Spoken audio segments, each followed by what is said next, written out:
Okay. I'd like to call to order this regular meeting, July the 16th, 2018, of the Columbus Municipal School Board. We do have a quorum present. If you would, we'll have our invocation followed by the pledge.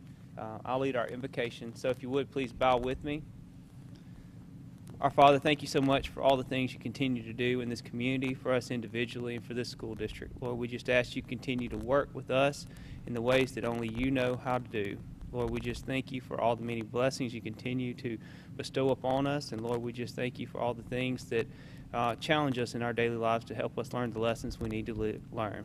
In your name we pray. Amen. Please rise. Attention, salute, pledge. I pledge allegiance to the flag of the United States of America and to the republic for which it stands, one nation, under God, indivisible, with liberty and justice for all. I'd like to welcome everyone for being here this evening. As we announced earlier, we do have a quorum present. Board, we have today's agenda, which we've reviewed at our last review meeting for tonight for consideration. I need a motion to adopt tonight's agenda. So moved. Has been motioned by Ms. Young. Do I have a second? Second. Has been seconded by Ms. Cox. Any discussion? Being no discussion, all in favor, please signify with your right hand. It is unanimous. Next, Board, before we go into our next item for agenda for our minutes, I need a motion for closed determination. So moved. It's been motioned by Ms. Cox. Any discussion? Being no discussion, all in favor, please signify with your right hand. It is unanimous. We'll be out shortly to make our announcement of the item we're taking up in executive session. Okay.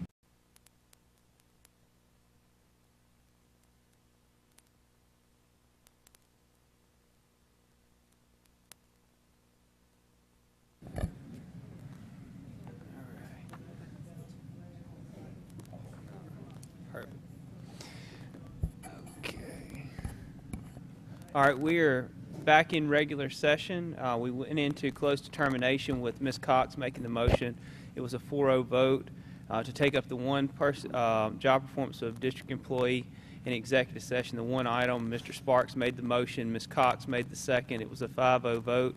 There was no action taken on the matter. We returned to regular session. Mr. Sparks made the motion, Dr. Shoemake made the second, and it's a 5-0 vote. And now that returns us to our agenda for this evening, Board, which is item 4, but I think we need to make an amendment to the agenda. May I?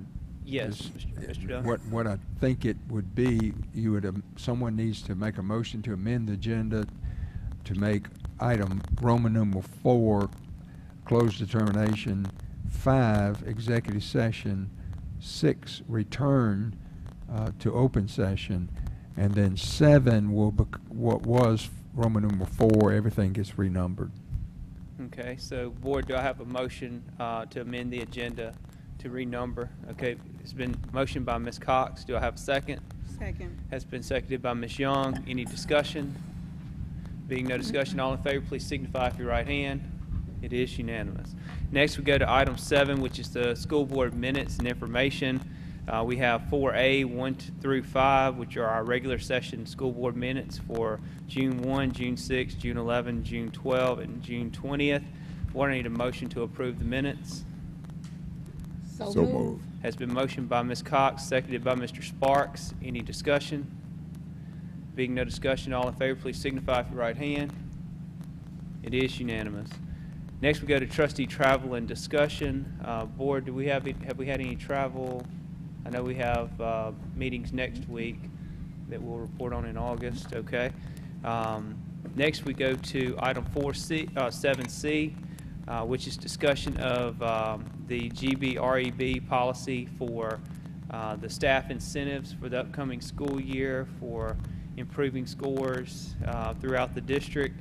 And I think it's just a brief report from Dr. Labat regarding the amount of participation we've received and the update as far as timelines and different things. So, Dr. Labat.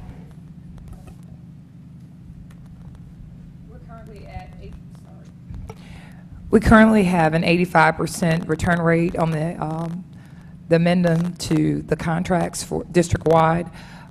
We discussed giving an extension for the employees at our last board meeting, and Ms. Holmes and I are in the process of setting up that process with the deadline of being July 27th. So we plan to get the remaining 15% within the next couple of weeks. Okay. So July the 27th is kind of the deadline. Okay, Board, do you have any questions regarding the extension or kind of where we stand on the participation rate at this time? No. Okay. Next, we'll go to 7D, which is the annual review of 16th section leases, and I'll turn it over to Mr. Dunn for any comment. This report every year is pretty brief because of the history of 16th section land in this state. Columbus is unique. There's not another city, there's not another county that's like Columbus. We know that it's a great place to live, but as far as 16th section land is concerned, the entire downtown is on 16th section land, and it's, you know, 1 mile by 1 mile by 1 mile. And our founders decided long ago that when they were surveying out new territory that would become states, as they traveled toward New Orleans from Washington, all the land is divided into sections. Well, there's sections, townships, and ranges. And every 16th section was determined to be set aside for school purposes. And so 99% of the other Mississippi counties have land out in the county with timber growing on it, and they harvest the timber, and they don't sell it, or they just lease it for short-term or for long-term based on the use of that land. There's land in Mississippi that's leased to car dealerships for long-term leases. Well, Columbus, because downtown was the only area that could be developed, they tried to start a city here, and they kept trying, but nobody would build up on the bluff. Everything else flooded. It was a perfect place, but nobody wanted to invest in houses and churches and banks because they knew it was going to be leasehold. So the Mississippi I'm really summarizing something that probably would take several hours to say, but in a nutshell, the Mississippi legislature in the 1800s, the latter part 1800s, made a special legislation for Columbus and allowed Columbus to issue 99-year renewable forever leases. And that was a contract, and they did that. I mean, actually, the leases go back to 1820 or 1819, the original leases, but they had to get this special legislation to get grease the wheels, more or less, to get it. And sure enough, when people said, well, we can renew this forever for 99 years at $2 or $3 or $1.75, all of a sudden churches and schools, and not schools, banks, and people started building houses, and things were great. Well, there was a lawsuit in the 90s that said that wasn't right, and eventually it made its way into federal court, and there is a decree that was rendered by Judge Center that said that not honoring the Mississippi Secretary of State and the school board sued to enforce to break those leases. And the person that brought the lawsuit was Randolph Lipscomb. He's dead now, but and a bunch of other landowners. And so Judge Center, the federal district judge, ruled that the contracts clause of the United States Constitution was enforceable, and that those contracts have to be honored. So all the leases in Columbus that people have paid their taxes and paid their leases that were under those leases at that time, they have, even though they have a 16th section lease, it's as good as fee simple title in the fact that they can, as long as they pay their taxes and pay that $1.75 or $3 or whatever it is, they can renew it forever. So that's kind of the short course. Now, there are tracts of land that never were leased. Franklin Academy is a perfect example, and the Magnolia Bowl, they were never leased. So they're still under, you know, they're being used for school purposes. Part of it, the stadium is no longer being used, but it's still, there are other tracts of land, like where the district's office used to be, that has now a long-term lease on it. It's where the Port Authority is downtown, where the old Chamber of Commerce used to be. That has been leased long-term. The building's sold. So there are other tracts out there that have come back to the district because people defaulted on their taxes. But most of those are in areas where you couldn't sell the lot. Nobody's interested in those tracts. But we have to manage them. We have to make sure their lots are kept clean. And eventually, maybe someday, we'll be able to sell them. Not sell them, lease them, and maybe, you know, somebody will build something on it. That's sort of the long and short of it. It's different. It's different than any other state. We don't have the revenues coming off 16th section that we would like, but we did get a lot of great buildings, banks, homes that have brought tax base, and so it was good for the district. Okay. Thank you, Mr. Dunn. Board, do you have any questions regarding Mr. Dunn's report? Thank you. All right, next we go to item 8, which is consent agenda. We have A, which is new policy, revised policy regarding absence from duty.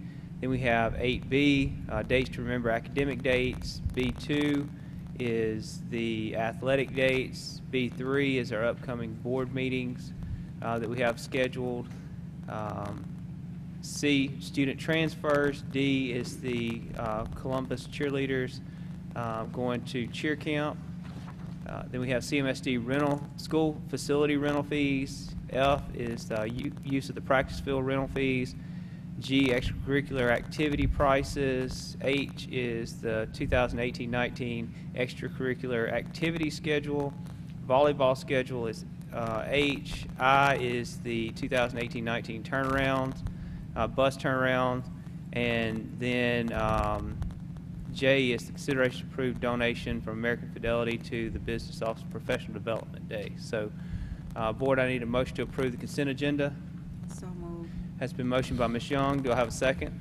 Second. It's been seconded by Ms. Cox. Any discussion? Being no discussion, all in favor, please signify with your right hand. It is unanimous. Next, we have item 9, which is open forum. We do have Ms. Ashley Casey here from Smiles to Go to present. Welcome, Ms. Casey.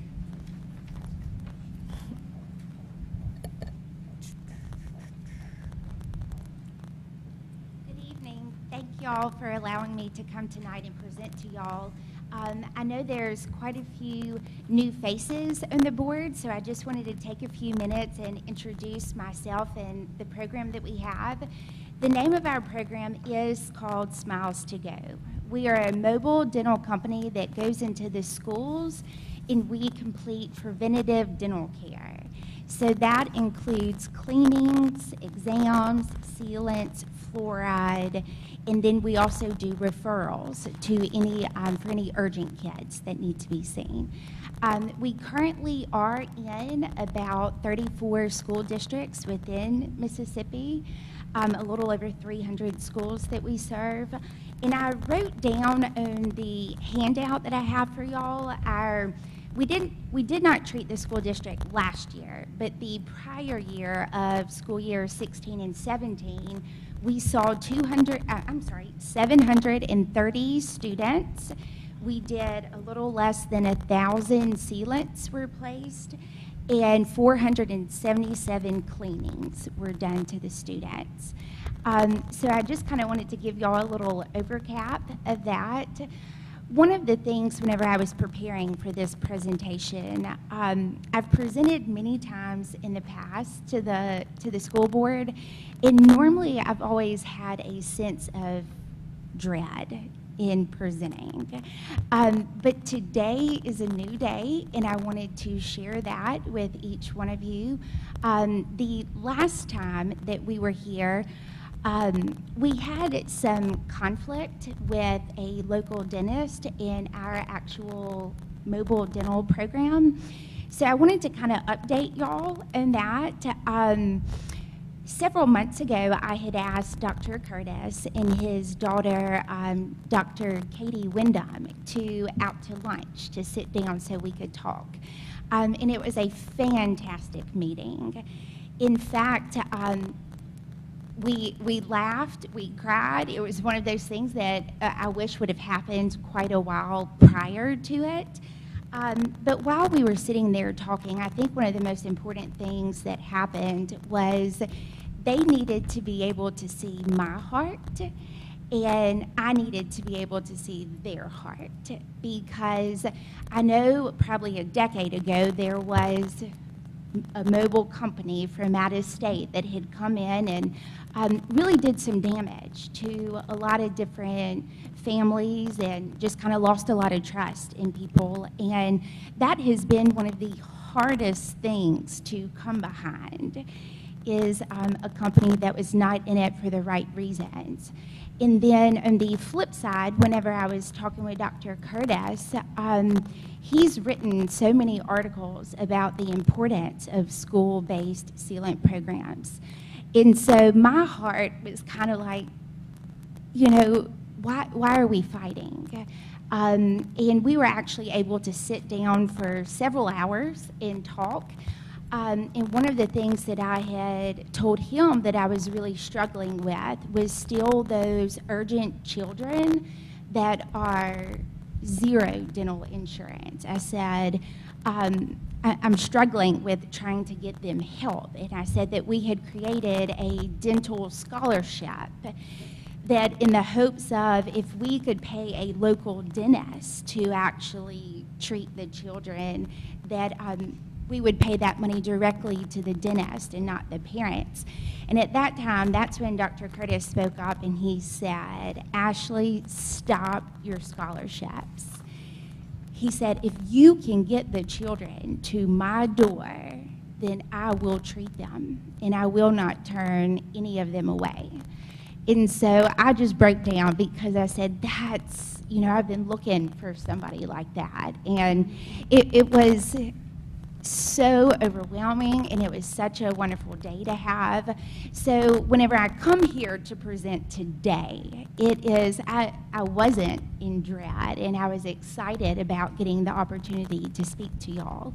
One of the things that was so important when we had spoken, like I said, was that we show each other our hearts. And so today, with there being a lot of new members, I wanted to tell y'all why we started this program.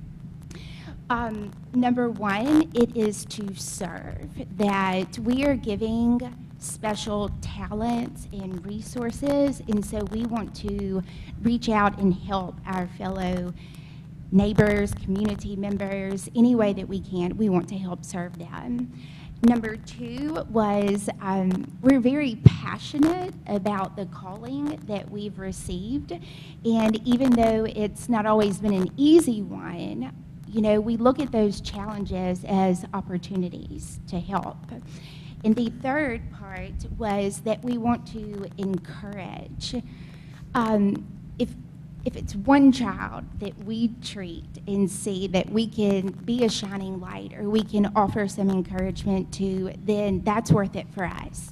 If we can show the family of 6 or 7 or 8 that you're not in this race alone, and we want to help with their burdens, then that's what we want to do. We want to encourage them. There's so many critics and pressures of the world that's scared of the threat of encouragement, and that's not us. So whenever I chose the picture at the top of the little girl that her shirt reads, "I'm going to change the world," and you know, that spoke to me. A lot of times I listen to music, and so I wanted to leave y'all with this on the next page, this is a song called Different, and I highlighted just a few words that I want to read. It says, I don't want to hear anymore, teach me to listen. I don't want to see anymore, give me a vision. And I don't want to trade your plan for something familiar. I can't waste a day, I can't stay the same. I want to be different, I want to be changed. And I don't want to gain this world, but lose what matters. So I know we set out this past year, and I wanted to come back, starting a new day, and tell y'all some of the updates and the exciting things for the future, and ask y'all's school board if y'all would consider partnering again with Smiles to Go to provide the dentistry to the students. All right. Thank you very much. Questions? Board? Do you have any questions, comments? Excuse me. Yes, Ms. I Cox? have one. Can you elaborate a little about how the partnership will actually work? We'll send out letters or et cetera to the parents, and the parents actually sign off something and then carry their children or child to Dr. Curtis? Right, absolutely. So we send out a consent form at the beginning of the school year for anybody who wants to sign up. So at that time, whenever we get the forms back, the state dental board only requires that we have a signature on the consent form, but we've learned through the past that, you know, if a parent didn't actually read the form and they just signed it, then that created a few issues. So we've taken it a step further, and every consent form that we have, before we ever lay hands-on treatment, we do a phone call to the parents to try and obtain a verbal consent. So I want to make sure that the parents understand what they've signed up for, as well as if they don't already go to a dentist, then we definitely want to see them. But if they already have a dentist, then they need to continue seeing that dentist. So Dr. Curtis did give us a verbal agreement that he wants to be a referral. It's a great Um, plan. Yeah, but I'm sorry, one more thing. We also have to list out on our take-home forms, so every student that we see, all the work that we've done, whether it was a cleaning or fluoride, it will be checked on there so the parents will know. But at the bottom, if we diagnosed any urgent needs or cavities, we have to list all of the names of our referral dentist at the bottom, along with their address and telephone numbers. So we also have 9 other dentists that are also at the bottom of that take-home form. Oh, sounds nice. A couple questions. Yes. The consent form you talked about. Yeah. In the past, it was my understanding is that it was put in when the school district sends out its registration forms and other things, that was part of what was sent.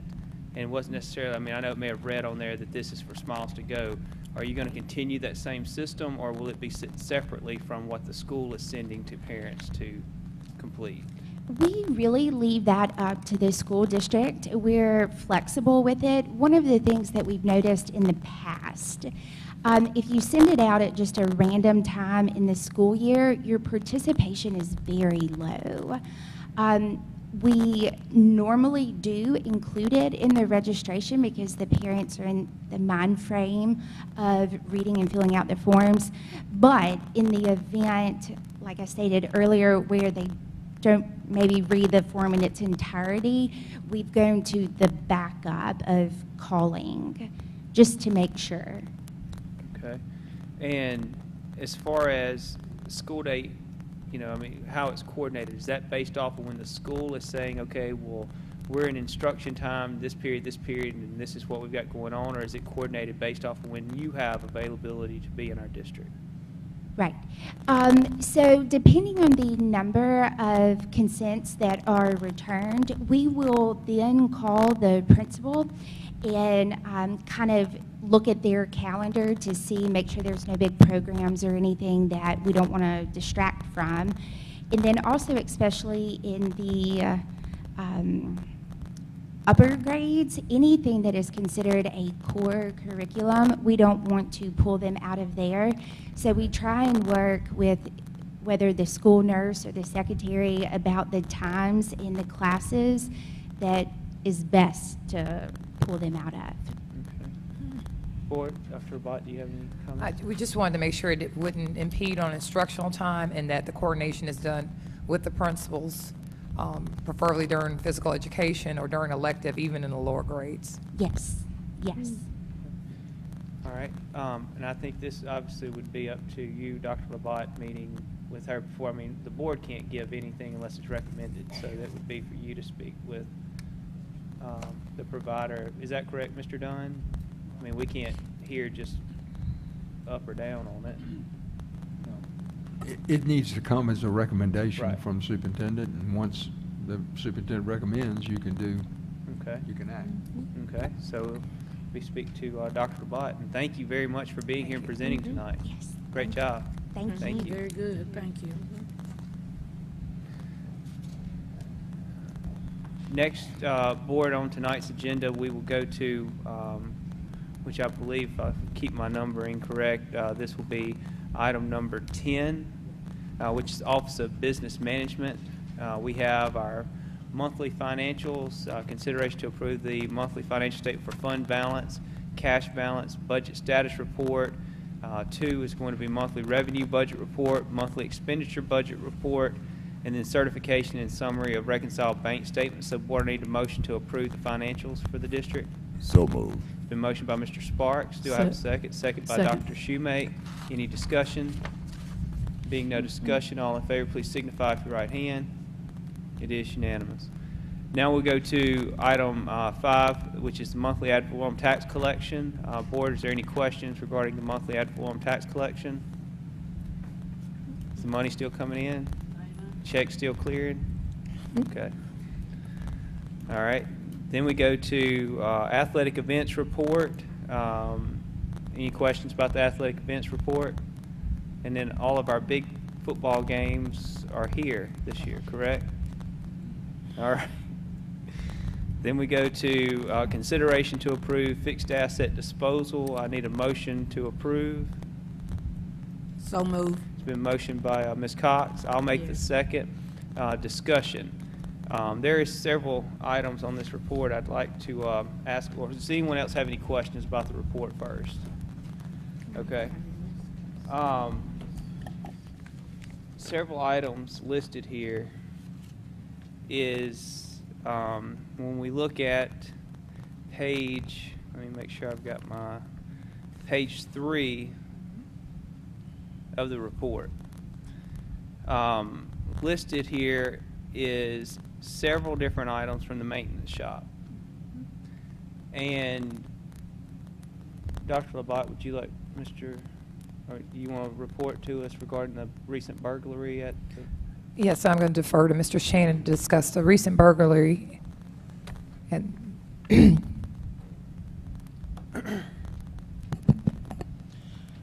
Yes, sir. President Spears, Dr. Labat, other members of the board.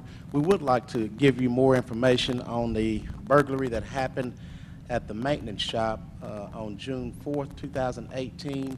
The burglars did gain access to the property through a fence on the back of the shed that houses our vehicles. As you know, this is the second burglary that we've had over there in the last year or so. This time it was a combination of vandalism and burglary. We did have 3 vehicles that had windows that were completely knocked out, and it cost us in damages about $495 to get those repaired or replaced. The items that were taken were a DeWalt yellow and black hammer drill and tube bag with a value of about $350. Makita impact drill, red case, $187. DeWalt yellow and black hammer drill, $350. Makita drill, $329. Makita battery charger, $129, and also an old LG cell phone valued at $49. The amount of those properties valued new is $1,394, so a total loss of $1,394 plus $495, so about $1,889. Of course, there was a police report that was completed. We did view the footage that was on the camera, which was not very conclusive at all. So that burglary is still under investigation. We are, and as recently as today, trying to find better ways to protect our investment as far as property at the maintenance shop and all of our facilities, of course, but at the maintenance shop, since it's been so recent and so frequent here lately. And so we'll be discussing some different processes that may need to take place to protect our investment. And it's good to have Dr. Abbott in to help give us another set of eyes and fresh ideas, bring them from another district to see how we can enhance security measures there. These were trucks that have been with us for a while. Our new trucks are not in just yet, thank God, but hopefully before then we will have the proper procedures in place to protect what we have there at the maintenance shop. And one other thing, I'm sorry, Mr. Spears, those items were placed on the National Registry and nothing has come up, as well as with the other items that were stolen before, the trucks and things of that nature. We have not had anything to be found as of today. Okay. And it's my understanding that the items listed here are the items that were stolen out of the trucks. And secondly, like the hammer drills and all the different things that added up to the $1,800, is that really it was more along the lines is that they were left in the truck instead of being taken back into the facility. The policy is, or not policy, but the idea is we'll just lock up what we lock up on the truck and then put everything else on the floorboard of the truck instead of taking them back inside. So, you know, I look at it, since we had the burglary the last time where the truck and the trailer and the lawnmower and everything else was stolen, and we installed the new cameras, is that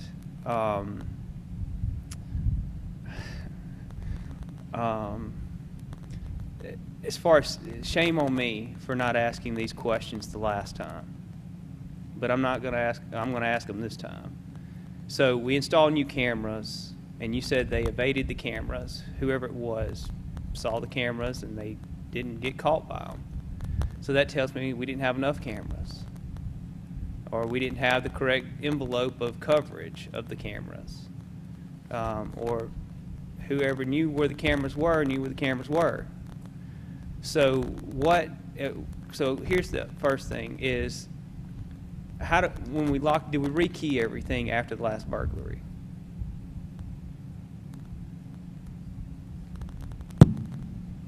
On the rekeying, we did place a new lock on the gate. The area that they came in this time was not the same as last time. They actually entered under a fence through the back, so a lock wouldn't have prevented that. The items were taken out of a truck, and we did not rekey the trucks. They gained access through windows. Right. If the items were placed in the actual maintenance shop that you alluded to, that would have prevented them from taking items out of the truck. Now, there is an alarm system on the actual maintenance building, so if they would have tried to gain access to the maintenance building, that would have tripped the alarm system. And that's one of the processes that we will definitely attempt to implement here very quickly, is making sure all items are placed inside of the maintenance shop at the end of each and every day. That can be those walkable items that we talked about this afternoon. Does that prevent a burglary from happening? No, it sure slows things down and gives the police time to get there. As we all know, locks are meant to keep the honest people out, not the people that want to gain access. Also, will it impede our maintenance workers from getting the most optimum workday performed? Personally, I don't think so, because our maintenance shop and our car garage, so to speak, our truck garage, they're only about 15 feet from each other. So we may lose about 5 to 10 minutes work time tops, because they do have to go inside the maintenance shop to clock in and out each day. So that is a measure that we can place in. And we also are thinking about trying to personalize accountability to the actual each and every maintenance worker. to make sure they know these are the items that are assigned to you. These are the ones that are turned in every day, and trying to find measures to get those done. Will this prevent things from happening? Unfortunately, this day and time, it will not, but hopefully it'll slow it down so we do have some protection on investment. And so as far as the fencing, is there something that, I mean, needs to be considered? You know, is there additional storage that needs to be provided that may be closer to the stalls? Is there, you know, other perimeter detective type of systems, you know, motion sensors and things that can be armed so that if someone steps on the grounds outside of the code being turned off where it would normally be turned off, it would sound a silent alarm, just like what happened over at the Lee property. I mean, all these different questions I have that instead of looking here and seeing stolen, stolen, stolen, stolen, stolen, and then knowing what's already occurred, I think is what I'm just asking now, you know, Dr. Labat, everyone else, is the fact is that, you know, I drive back and forth down 6th Street probably a dozen times a day because just going back and forth to the office or other places I go. And I couldn't tell you one bit or the other if there's going to be something laying in the floorboard of the truck that's parked back there that I can see from 6th Street. So I think it's just more along the lines of securing the overall perimeter that, you know, whether it be something, you know, certain, I know Dr. Labat, you've talked about, you know, working with security and how to do that. I feel that our safety procedures with our cameras, is it something that we're checking on a regular basis? Do we have a protocol on how we make adjustments if there's an issue with the camera?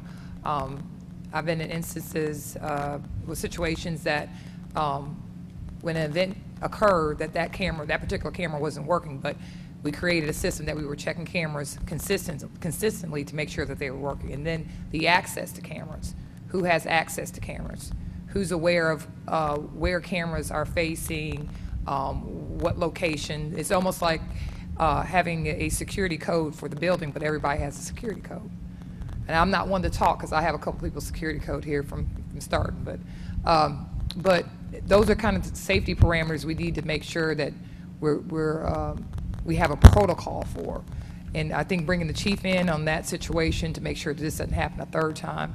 Secondly, the highly walkable items, that I know that the state and MDE has certain protocol for highly walkable items, making sure they're in a secure location. I think these are not things that are expensive, that we can provide a lock, a safe, and procedures on checking in items and checking out items.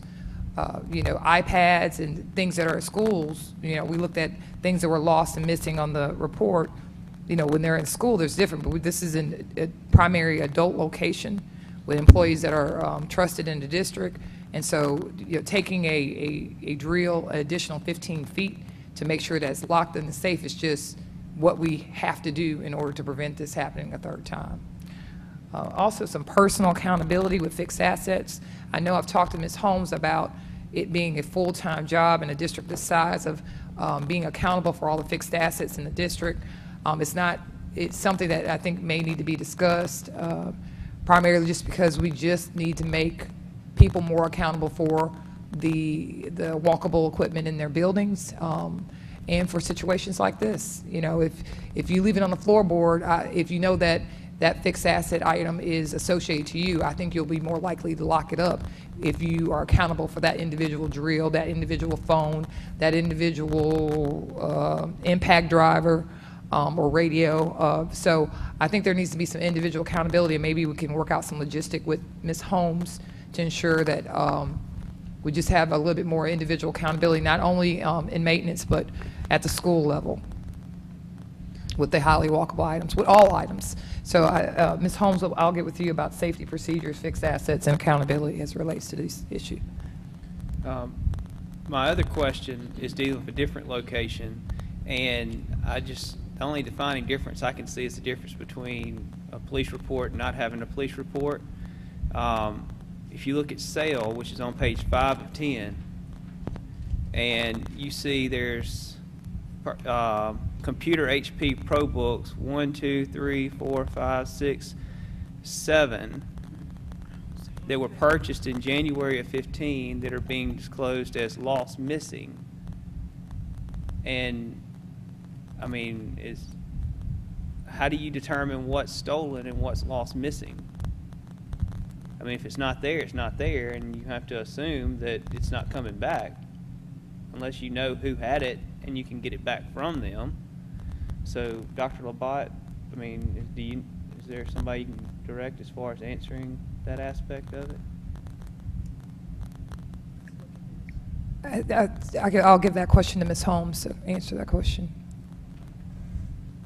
Mr. Spears, Dr. Labat, other members of the Board of Trustees, with these particular items that are, Mr. Spears has referenced for the sale location, if during our annual audit, if the item is unable to be located, the teacher will complete an affidavit, and also will give that affidavit to Chief Johnson as well, reporting that that item is either lost or missing or cannot be found.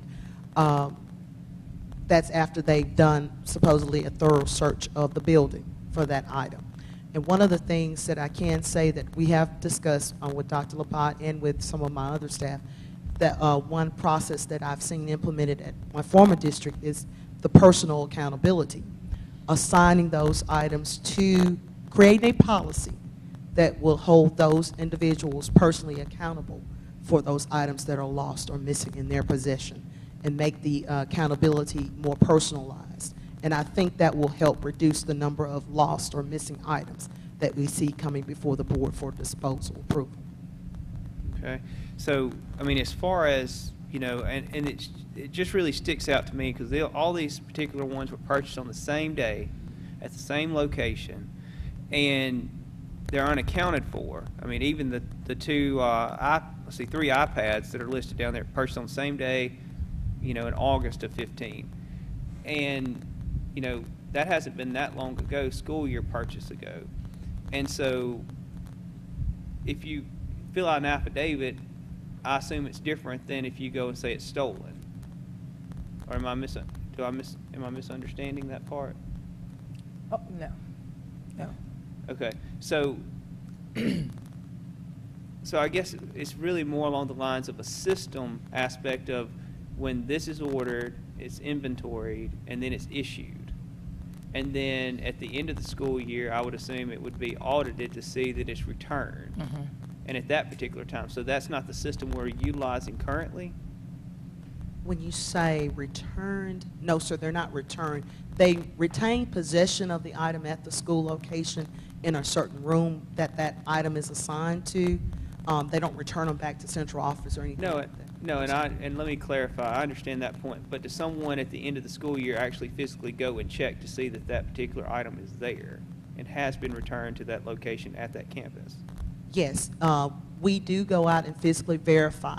During the annual inventory, the teacher actually or a staff person with that item actually physically inventories their room. When there's a disposal that comes up, we go out and re-verify also that that item is not there before we bring them before the board for disposal. Question. Okay. Are you saying that the teachers do their own inventory? Correct. So Okay. there's no one in the building that does the inventory for the entire building?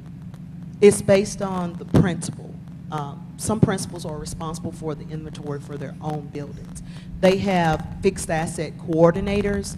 Those people are the site fixed asset coordinators who actually go in and assist with physical inventories. But no one dedicated employee goes out and just physically verify inventory for the district. No, ma'am.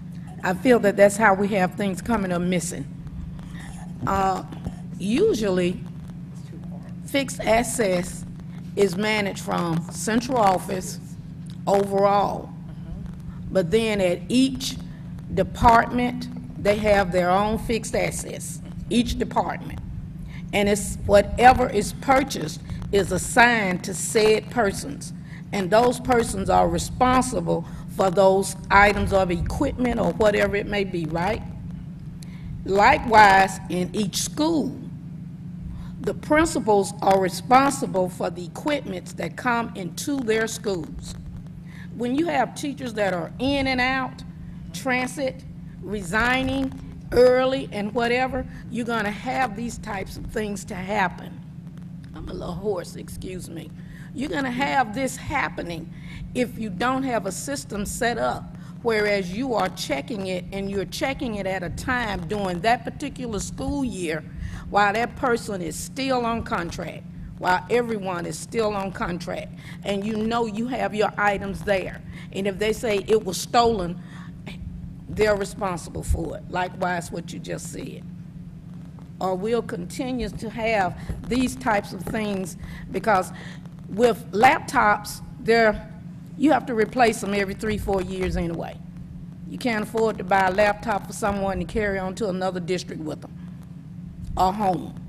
And that will happen if you're buying these Chromebooks and all of this for our students. Let's be reminded, these things are for our children.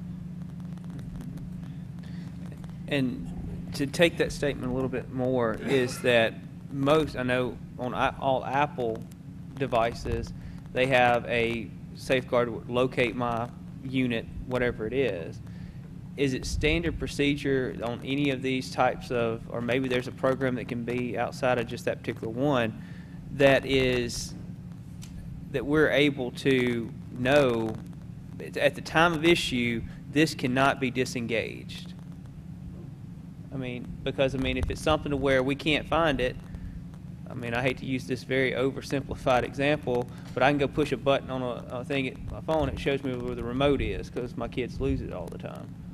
So it locates it. So I think it's technology-wise, is there something that can be done to actually say, oh, well, this is, in the school, it was just tucked in this locker, or it was in this, behind this chair or something. Is that possible? I know we do have Apple Absolute on the MacBooks, which allows us to track, or if it comes online, to obtain a location where that item is. But I don't think we have that type of tracking ability on the Windows computers that we currently use. I think Ms. Tiffett's Yeah, trying to- I'm sorry, Ms. Beth, go ahead. Ms. Beth, if you want to address the technology issue. Absolute is a product that could be purchased for Windows computers also, but you have to purchase it for each device that it goes on. Now, if a computer is turned off and it's off for an extended period of time, it's not going to see it. We wouldn't know where it is. Sure. Well, but I guess the whole thing is that it's more along the lines is that if it's something that is going to be a usable device, someone at some point is probably going to try to use it. So even that limited connectivity is going to show you at least the last time that it was utilized, correct? Sure. And so, I mean, it's not to solve all problems, but at least if you have a device that's purchased with the district's money, then you would be able to, at some way or another, track it, at least a best effort to track it if it comes up missing or stolen. And the individual it's issued to wouldn't be able to disengage that particular system. That's correct. Okay. And I think some of the accountability, the safety procedures, I just think we need to create processes that are deterrents along with technology in order to make sure that it's not an easy thing to be able to do, is to take a walkable item off or from the district. Okay. Is any other questions on the fixed personnel, fixed disposal, asset disposal? We do have a motion. Yes, Mr. Dunn. If I might just make a comment, alarm companies make a living out of helping clients figure out how to slow down burglaries and intrusions. And they usually consult for free because they want to sell you something. And I'm sure that Dr. Labat and Mr. Shannon already thought about that, but I've got a lot of clients that have had that kind of thing happen to them, and all this stuff about motion and perimeter and everything, they just love to talk about it. I used to represent an alarm company, and then they sold out, and Alarm One, and now they're owned by ADS, I think it is. But so I bet you they'll come in and give y'all all kinds of ideas. Well, and really, every docket that I've looked at, we pay tons of money to alarm company systems as it is. So I just can't understand why we have this unsecured property in the district. Why is that not covered in what we're already paying? But I agree with you. I think that now that we're continuing to have that maybe we should talk to them and say, why is this not part of the Right. deal? Well, it's the technology. They've got all kinds of extra stuff they Right. can put for that perimeter stuff that, Mhm. people just you don't have them in your home because nobody's trying to break in. But when it happens over and over again, y'all got to step it up, Right. basically. And even as far as go and contact maybe it's the school district reaching out, Dr. Pott reaching out to the mayor's office, say maybe on the weekends have patrol cars going more. Just until we make sure we've got all of our systems in check more frequently. So, but we have, is any other questions or comments? We have a motion and a second. All in favor of approval, please signify with your right hand. It is unanimous. Next, we go to discussion and consideration to approve monthly budget amendments. Board, I need a motion to approve. Has been motioned by Ms. Young. Do I have a second? Second. Has been seconded by Ms. Cox. Any discussion? Being no discussion, all in favor, please signify with your right hand. It is unanimous. Now we have discussion of 2018-2019 school year budget. Just at this point, I know we have our budget hearing coming up in a couple of weeks. I know that from my understanding, they've been working tirelessly, relentlessly, running out of energy to get everything where it needs to be. But do we have any questions about any of the upcoming budget? I know we've had some presentations, questions about funding allocations we may see or expenditures or anything else. Board, you want to go over? The one thing I'd ask at the review meeting was about the state changing to where the PERS contribution on the employer is going up from about, was it 15.7 to 17.4? So as far as in our budget, we've accounted for the increase, and has that made a major difference? Actually, Mr. Spears, got some good news. Okay. That will not be effective until July 1st, 2019. Perfect. So that will give us a little bit of time to continue to build our fund balance to be able to address that change on July 1st. Okay, good. Board, is there any other questions about the upcoming budget? And our budget hearing, since we've got a great crowd here tonight, will be when, Ms. Holmes? July 30th, Monday, July 30th at 5:30 here at the central office. Look forward to having all of you back. Next, we go to our next item, which is going to be item number 11, which is going to be the Office of Superintendent. We do have superintendent travel. Dr. Labat, is there any travel you'd like to report on? Yes, Mr. Spears. I attended the Mississippi Association of School Superintendents Conference this week. The primary focus was on safety and safety infrastructure. Obtained a lot of information that I feel our principals and our school district will benefit from the information. Received a couple of books, but overall looking at how we can improve our safety infrastructure. There has been some changes at the high school that I feel that will make the safety infrastructure better at the high school, but more importantly, as a group, the prior administration budgeted an SRO into every school. We also have made sure that a counselor will be at every school and a behavior interventionist will be at every school for the 2018-2019 school year. We will be meeting with the chief and the principals and Mr. Shannon to discuss expectations of the school resource officer at every school. We are also working to make sure that we provide some process and policies within our handbook to support a safe environment. So overall, the conference was great. I think Ms. Christian and Ms. Holmes and I met about work more than we had time to conference. So I was glad to have them there to work on some things that we need to do here during the process. But this is my first time attending the MAS conference, and I think that it's a very important network. Met with the superintendent of Lowndes County during that time and had some discussion about the upcoming school year, positive things that we would like to do together in order to move the community forward. So, very beneficial conference.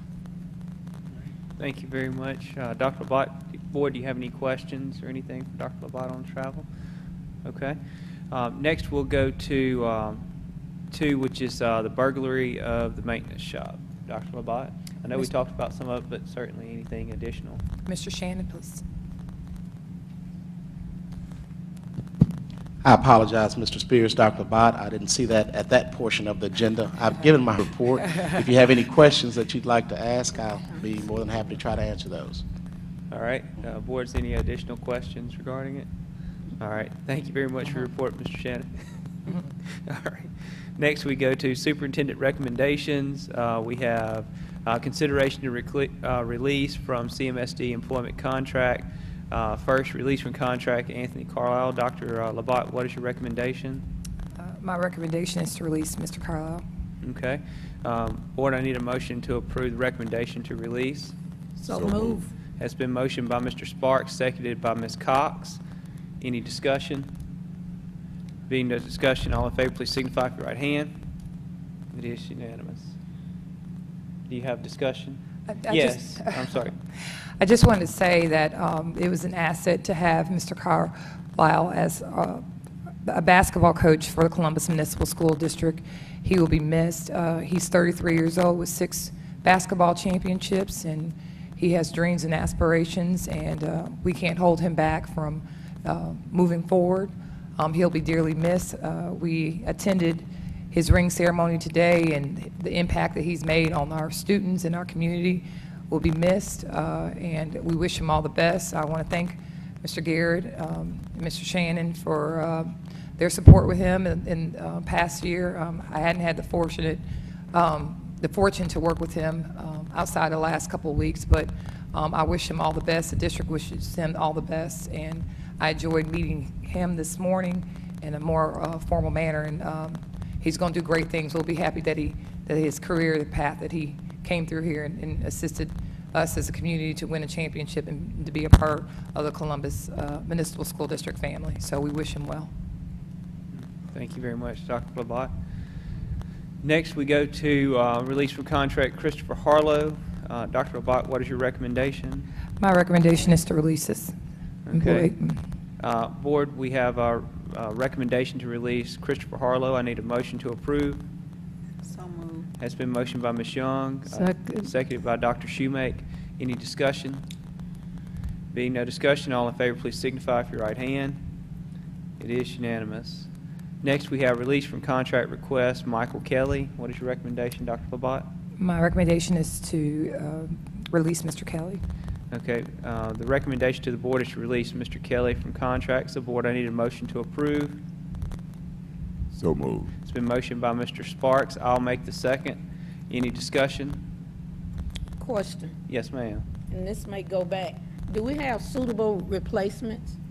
The last 4 candidates have all received promotions, and so we don't hold employees back when they've been promoted or they have the ability to better themselves. So I apologize for not giving enough detail. Any additional questions? And I think that's laid out in the policy itself. So they all have been promoted? Mm-hmm. Yes, in the policy, which is GBOA, Yeah. release from contract, that it's that they can be released for career advancement Yes. when they have a suitable replacement has been obtained. Okay. And so, That's been confirmed.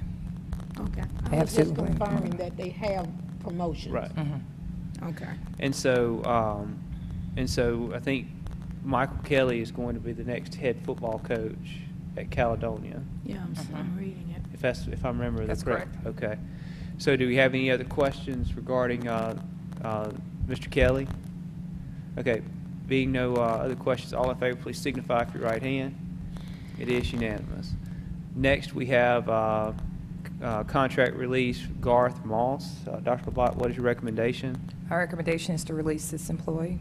Okay. The recommendation to the board is to release Ms. Moss, so I need a motion to approve. So moved. Has been motioned by Ms. Young. Do I have a second? Second. Has been seconded by Ms. Cox. Discussion. And I think Garth Moss is becoming the new superintendent at Thomasville, in Alabama. Alabama. So career. That's correct. So any other questions, concerns? All right. Being none, all in favor, please signify with your right hand. It is unanimous. Next, we go to contract release request from Jessica Ward. Dr. LaBotte, what is your recommendation? That we release this employee. Okay, it's been recommended to the board to release Ms. Jessica Ward. I need a motion to approve. So moved.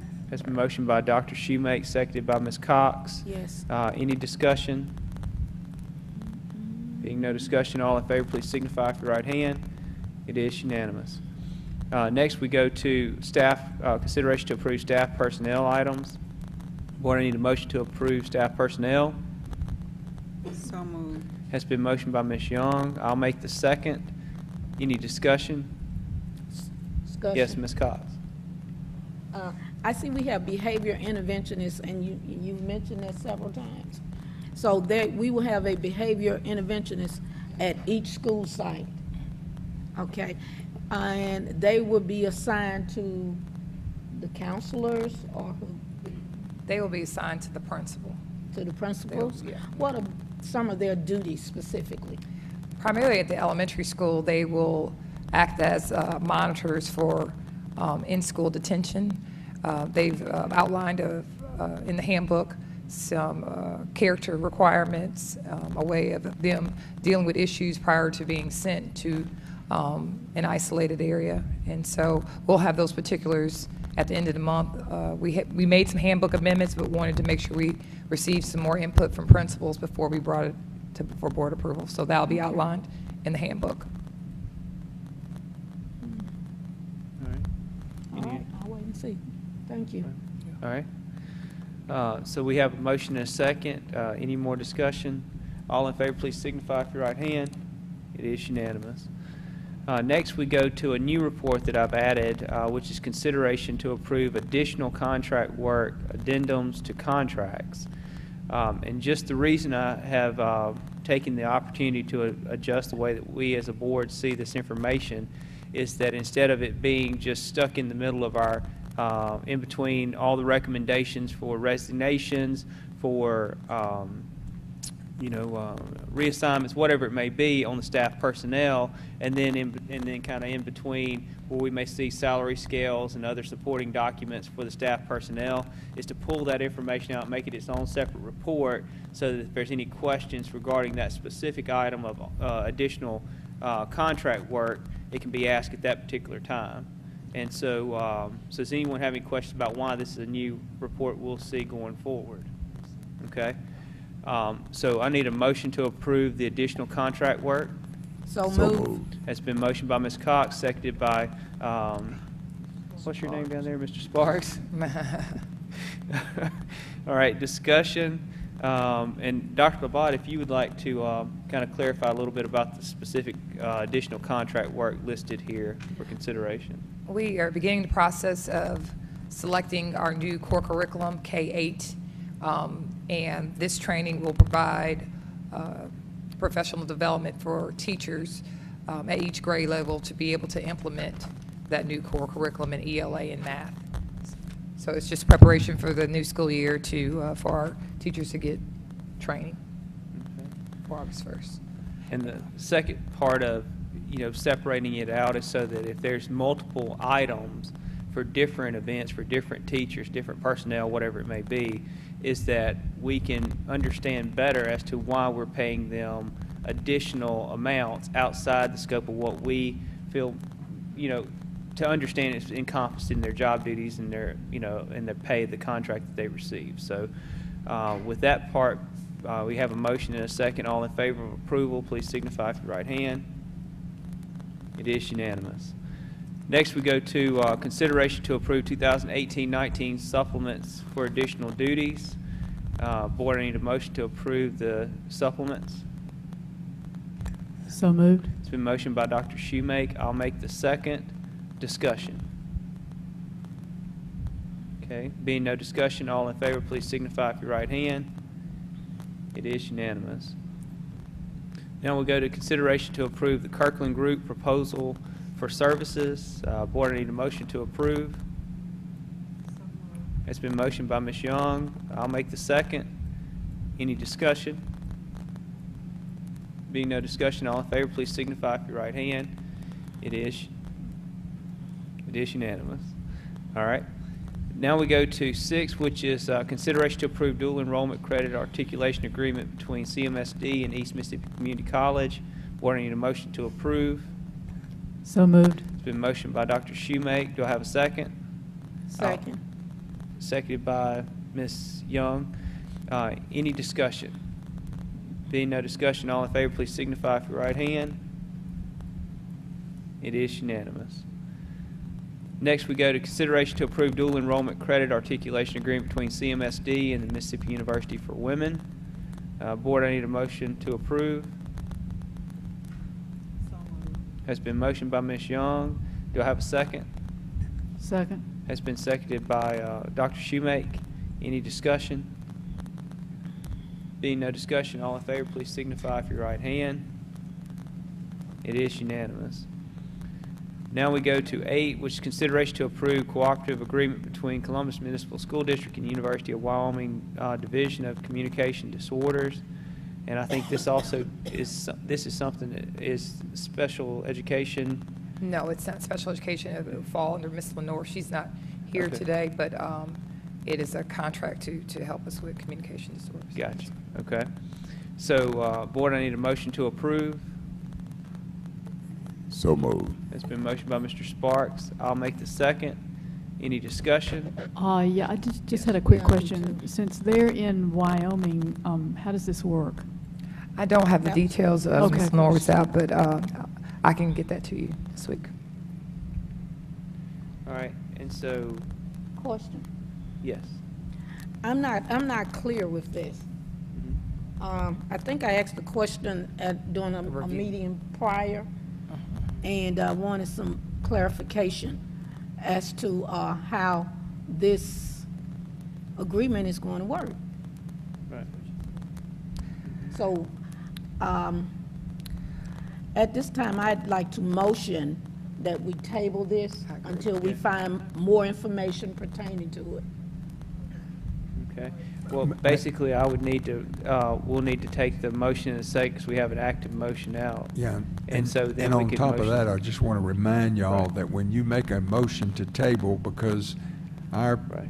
our policies adopted the Roberts Rules of Order. Right. That has special import. It means you have to take it up at the next regularly scheduled meeting. You may not want to take it, it may be time sensitive. You may want to just say, pass it tonight rather than tabling it. Got it. Right. And basically, what I would say, I would recommend, because I just can't have discussion on an item unless you have a motion and a second, is, what we're doing now, is that if you take off the motion in the second, and then we just amend the agenda to take it off, and then we can just know to put it back on, because our next scheduled meeting's our budget hearing. Yes. So, if you rescind your motion, Yeah, I rescind my motion. and I'll rescind my second. Okay. Who made the motion? Mr. Sparks. Then me. And then you, so y'all Yes. both have withdrawn. Correct. Okay. And so, Board, I need a motion, if we could, to amend tonight's agenda to take off the item 8, which is actually under section 11B, number 8. So moved. Okay? And so that's to amend the agenda to take this item off. So it's been motioned by Ms. Young. I'll make the second. Any discussion? Being no discussion, all in favor, please signify with your right hand. It is unanimous. So now so as far as the order goes, 9 would become 8, 10 would become 9, so that how that would be shifted around. So now, what was 9 is now 8. And so consideration to approve Schoolology master subscription agreement. I need a motion for approval.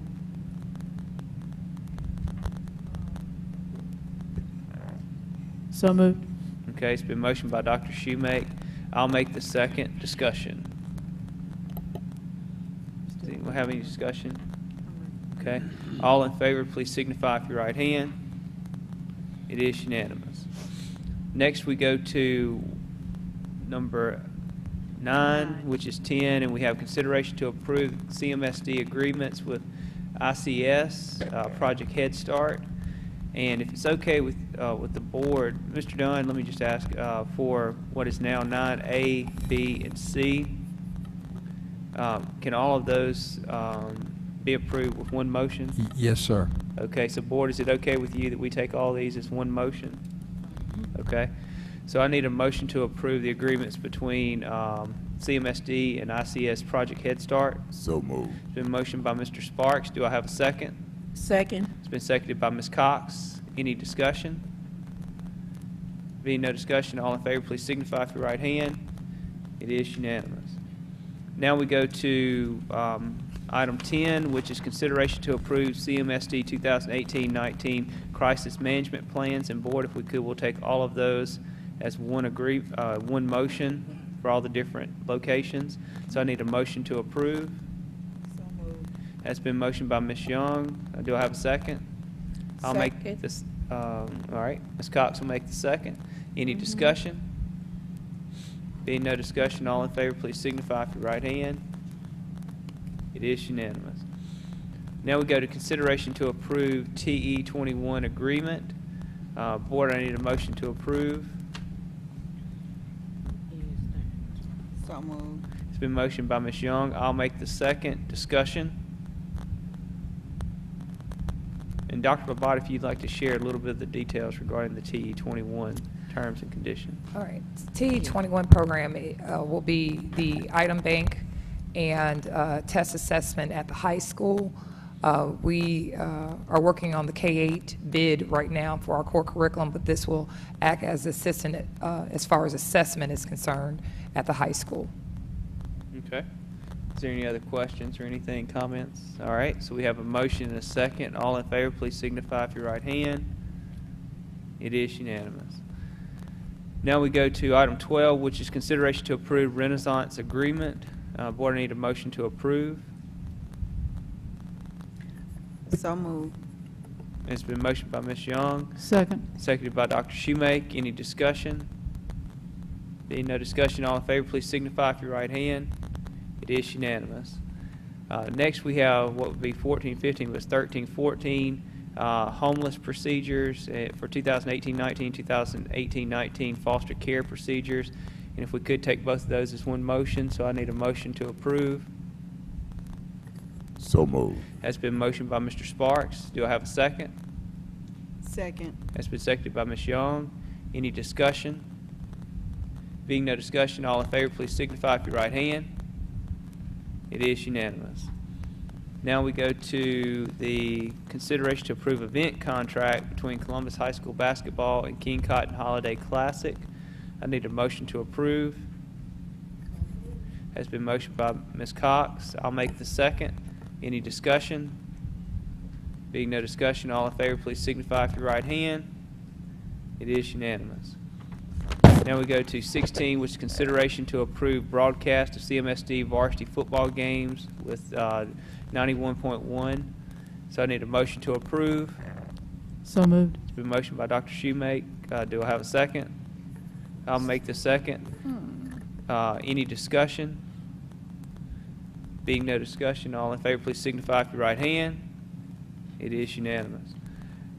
Now we go to item 17, consideration to approve MOU between Columbus Municipal School District, Mississippi Department of Health. I need a motion to approve. So moved. That's been motioned by Ms. Young. I'll make the second. Discussion. And or Labat, would you like to share a little bit about this particular item? It's just a support system for how we administer sexual education in our district. So, Okay. health program for elementary students to learn more information about making decisions and healthy choices. Okay. Any other questions about the MOU? All in favor, please signify with your right hand. It is unanimous. Now we go to consideration to approve MOU between CMSD and Mississippi State University for field experience. And I need a motion to approve. So moved. That's been motioned by Ms. Young. I'll make the second. Discussion. Now, this is not game day experience at Scott Field. This is field experience for teachers, right? Absolutely, teacher. Yes. Okay. All right. So does anyone have any more questions regarding this particular item? All right. All in favor, please signify with your right hand. It is unanimous. Now we go to goals update. We have first Franklin Academy at risk report from Ms. Williams. Ms. Williams, welcome.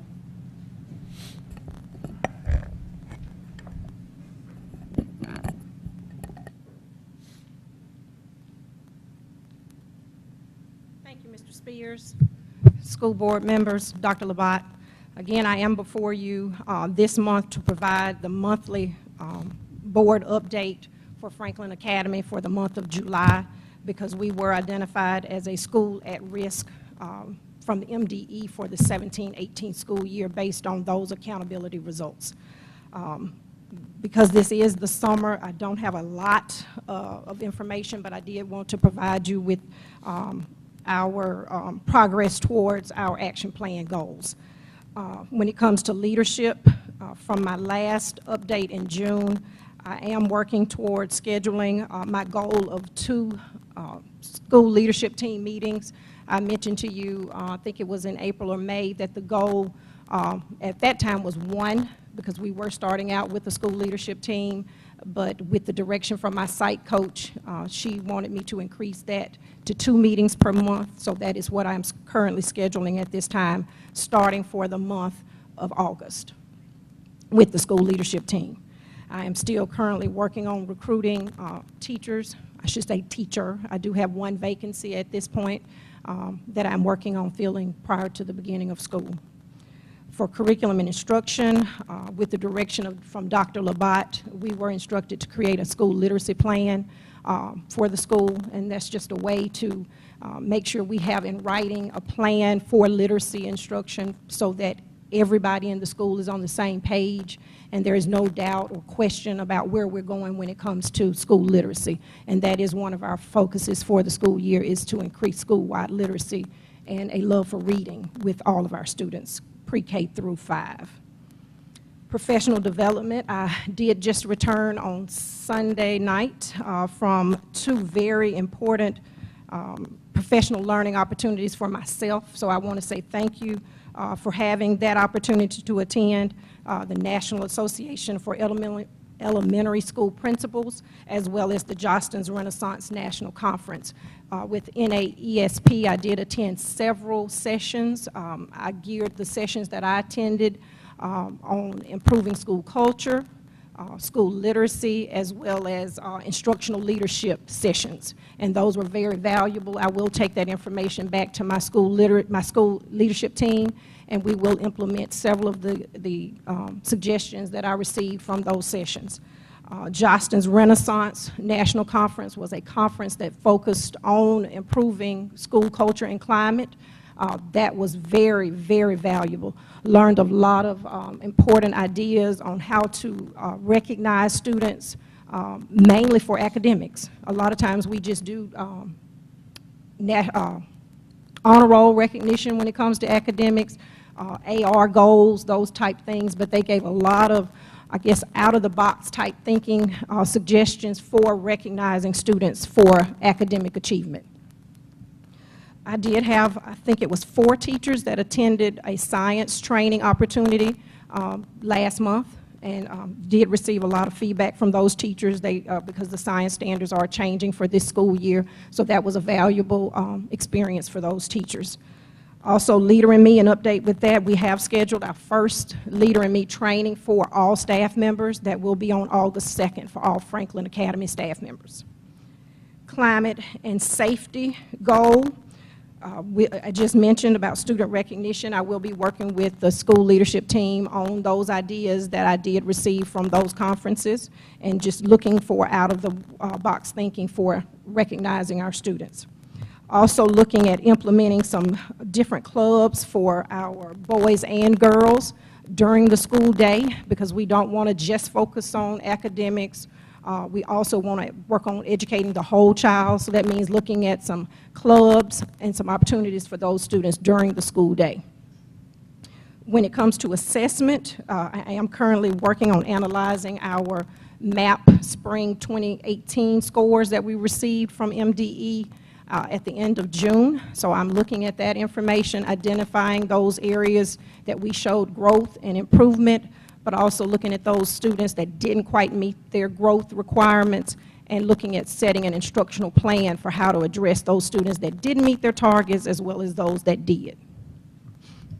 Those are all of the updates that I have. Do you have any questions? Okay, Board, do you have any questions for Ms. Williams? I don't think so. Great report. It was very thorough. Thank you very much. Very thorough. Thank you. Okay, thank you. Next on our agenda, we have Cook Elementary, Mr. Brandon. Welcome. Good evening, Mr. Superintendent and board members. Tawana actually copied my notes. She's read everything to you, so I'll take my seat if there aren't any questions. That's a joke.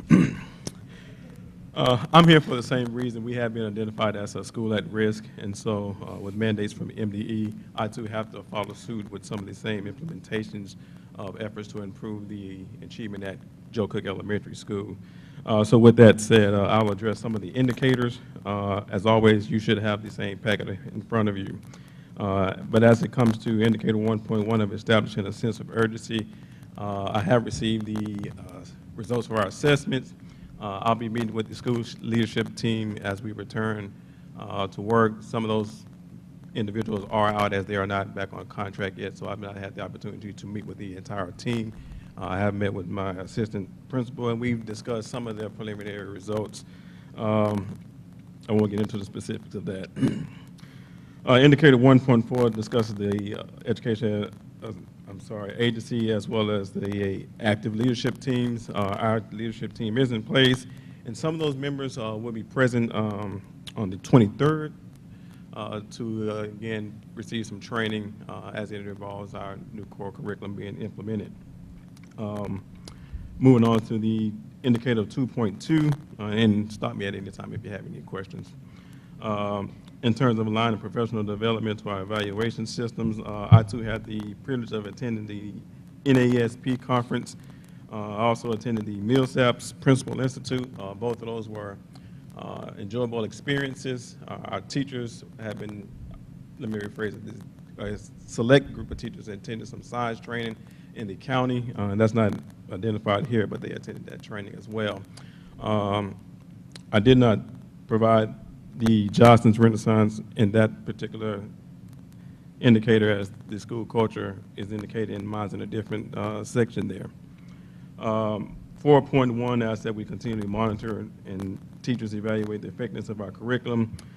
We met today to actually look at some ideas from our science curriculum. And then there is some professional development that we'll take advantage of on Wednesday in Biloxi involving the decisions that will affect our ELA and math curriculum. 5.1 indicator that asks that we collect, monitor, and respond to the benchmark. Again, I have begun to analyze the initial results from our state assessments, and we'll be reporting back at those at a later date. 6.1, the school will implement strategies and practices to improve school and culture and climate. Again, this is why I discussed attending Johnston's Renaissance Conference.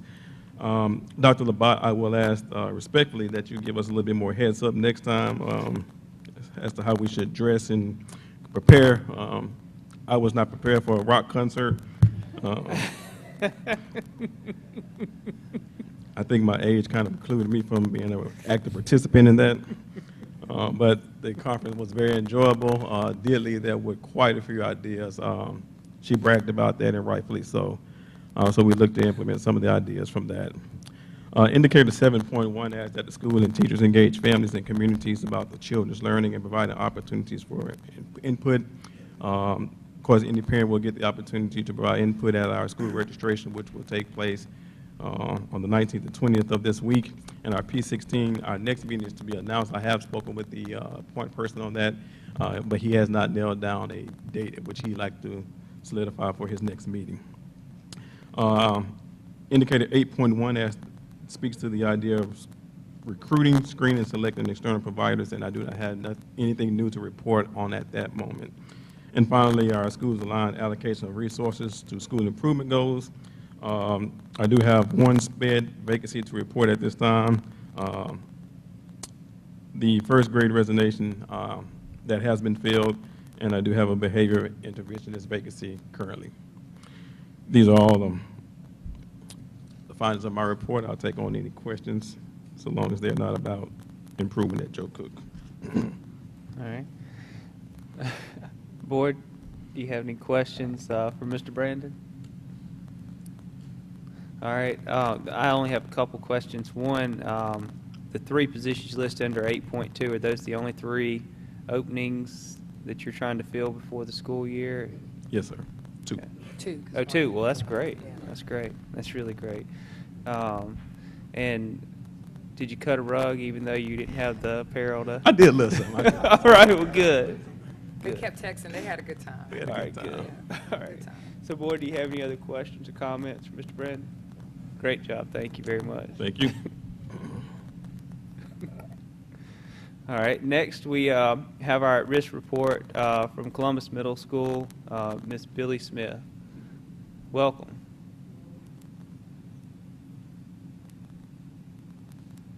Good evening, Mr. President, Board of Trustees, Dr. Labat. I am pleased to stand before you to give you an update for July for our Columbus Middle School Focus Report. As always, I start with the goals that we've had all school year. I won't go through and read them verbatim, but it's to increase the proficiency in ELA, math, and mathematics, increase the growth of all students in ELA and mathematics, increase the growth of the bottom 25 in ELA and mathematics. Enrollment update, we ended the school year with 852 students. Next indicator deals with leadership. We are currently reviewing and analyzing our test data from our MAP assessments. I'm sure you all understand with 852 students, it's a lengthy process to go through, especially to determine growth and so forth. So we are currently working on that. We are currently recruiting teachers for the vacancies for the 2018-19 school term. At this time, I have 5 vacancies that I'm currently still recruiting teachers for at this time. We are continuing to review procedures and policies so that we can have all of this information in place and ready for the teachers when they start. Also, to have information ready for the parents when they start registration on Thursday for any major policy changes, so we can start communicating that with the parents as soon as possible. Curriculum and instruction, we are reviewing the curriculum to make sure that it is currently aligned and is rigorous enough, especially for ELA, mathematics, in order for us to promote the higher proficiency in ELA, math, and science. We're working on the integration of science and history, integration of ELA and science and history classes. We're working on procedures and policies so that our teachers and our students are aware that science and history is not going to be isolated. We're going to integrate the ELA standards into that so that those history teachers and science teachers can play a part. Everyone plays a role in that. We are currently working on our middle school literacy initiative as well, very similar to what the elementary schools are working on, so that we can create the love for reading. We're working on a designated time to where everybody in the school will work on literacy, whether you're a PE teacher, drama teacher, art teacher, and so forth. Professional development opportunities. I had the opportunity to attend the National Principals Conference in Chicago. Communicated with some of my colleagues. Unfortunately, I could not attend the Jostens Conference, but was pleased to know that one of the big things that was discussed at Jostens and at the conference that I attended dealt with improving the culture and climate. The big thing was to make sure that we let our students know that they are valued, building those relationships. Once you build the relationships, let the students know that they are valued, regardless of what background they come from. They will come in and they will give it 110%, and in the end, it will improve student achievement. Although I did not have an opportunity to attend Jostens, I was able to send one of my assistant principals along with my other colleagues who attended that Jostens conference. Today's my first day back, and we've been running back and forth. I haven't had a chance to debrief with him today, but we will take care of that tomorrow. I had one teacher who attended the science standards training that was sponsored by Lowndes County. She followed up with me on the phone, and she was very excited to share the information to help us with our new science standards, pacing guides, and so forth. So she gathered a lot of information so to bring back to help us with our pacing, instruction, and so forth. I had two teachers to attend Project Lead the Way training in Texas. That's to help us with to integrate the science as well. They went and became certified in medical detective, just another way to prepare our students for the 21st century. Culture and climate, again, it goes back to the Jostens Renaissance National Conference.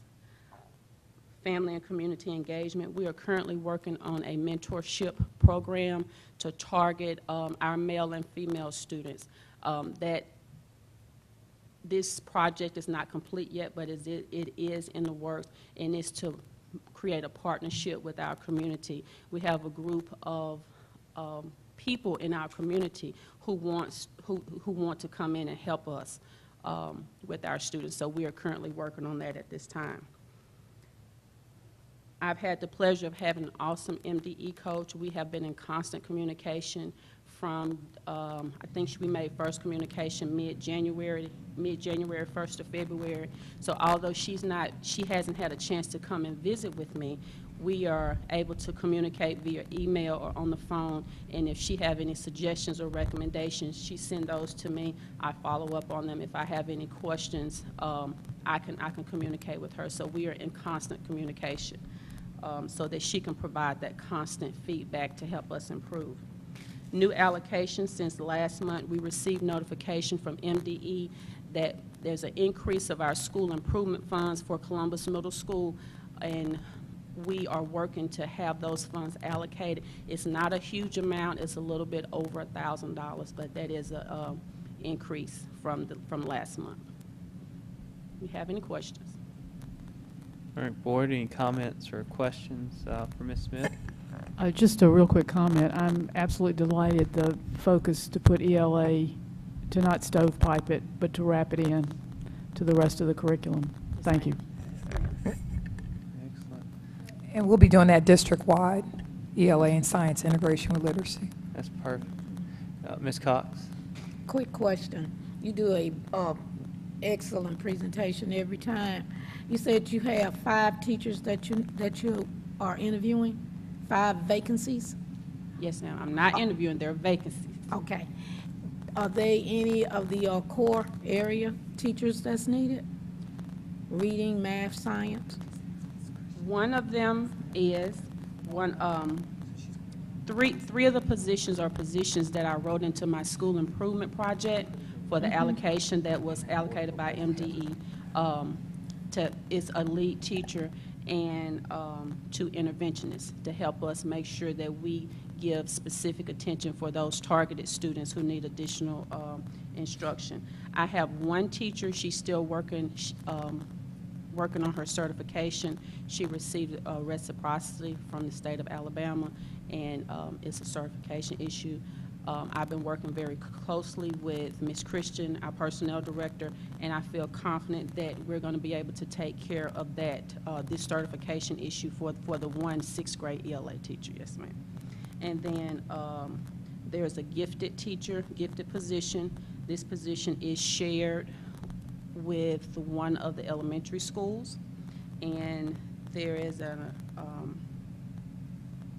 oh, that's it. Yes, ma'am. Repeat that again, I'm sorry. Yes, ma'am. 2 interventionists? Yes, ma'am. One lead teacher, 6th grade ELA, and gifted. Okay. Any You're welcome. Any other questions or comments? Thank you very much, Ms. Smith. Appreciate it. Next, on tonight's agenda, we go to the safety report. Board, is there any questions regarding the safety report? If not, we'll go to item number 12, which is going to be closed determination for executive session. Board, I need a motion to go into closed determination. So moved. It's been motioned by Mr. Sparks. All in favor, please signify with your right hand. It is unanimous. We'll be out shortly to make our announcement. Thank you all for being here.